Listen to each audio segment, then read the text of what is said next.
Hey yo, am două TNT-uri, două târfe, tu faci figuri. Te umplu de tăieturi să văd cam câte poți să înduri.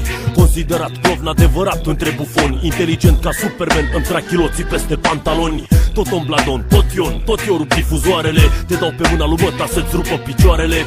Crescut în jec la umbra blocurilor, mi-am găsit repede locul în lumea drogurilor, sclavilor. M-am amenințat să tac ca ambelea, muzica mea vă lasă reci, rămâneți reci în pula mea. În zilele amare am gânduri murdare, transmit subliminal pe zeci de mii de canale. Băi Traiane, de ce crezi tu că ne e bine când nici tu n-ai vrea să fii condus de unul ca tine? E cel mai prost din curte școlii, e cel mai prost din curte școlii, e cel mai prost din curte școlii, e cel mai prost din curte școlii.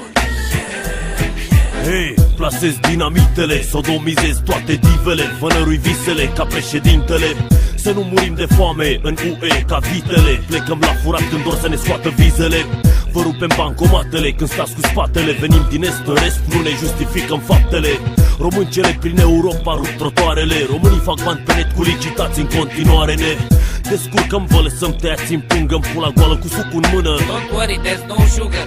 Mereu pe fugă în noapte, cu garda în spate. Româncele-s frumoase, das curve toate, Doamne. Țara asta e plină de panorame. Mai dă-ne băutură, droguri, că nu murim de foame. Acum când totul e pe cale să se împută, vă doresc pe această cale audiție plăcută. E cel mai prost din curte școlii, e cel mai prost din curte școlii, e cel mai prost din curte școlii, e cel mai prost din curte școlii.